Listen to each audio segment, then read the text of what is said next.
तरीका से चल चाहता नहीं। अगर टूटी हुई तो माफ कर जा, कहीं से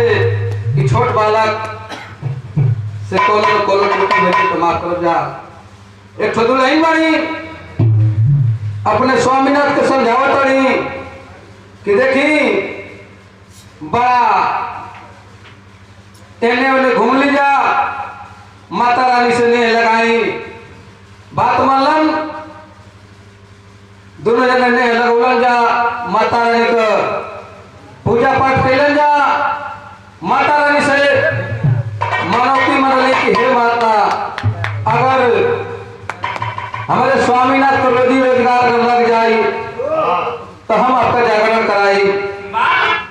आखिरकार रोजी रोजगार लग गई,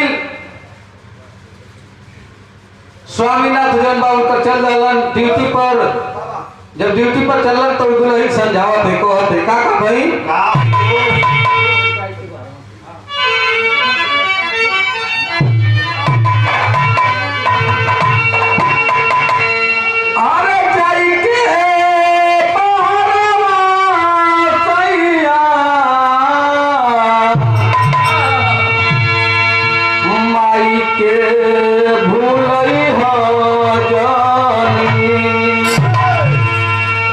सैया हो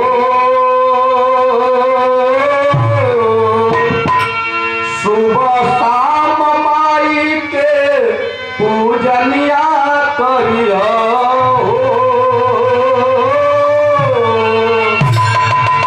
प्रेम से बोलो दुर्गा मैया की।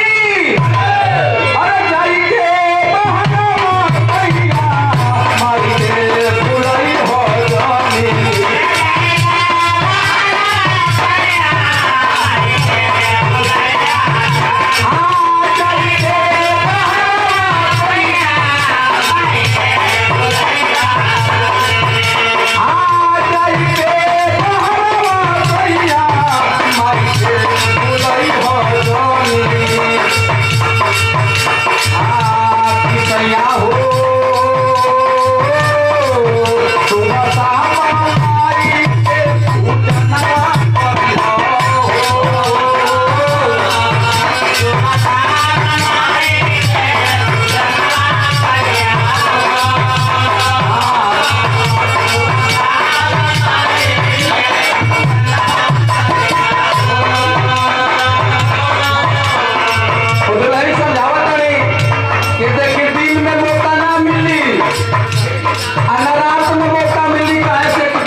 आप हमारे आदरणीय गुरु जी श्रीनाथ महामंत्री जी, आपके सुपुत्र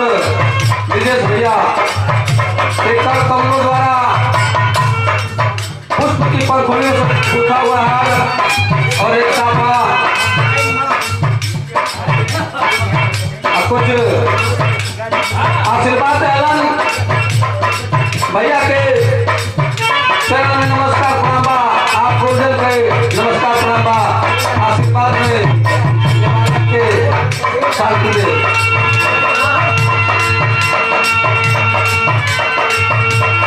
कहता नहीं क्या कहता नहीं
बात और ही मानो जेकर के माध्यम से जे हमके आपके जन्मौले बारन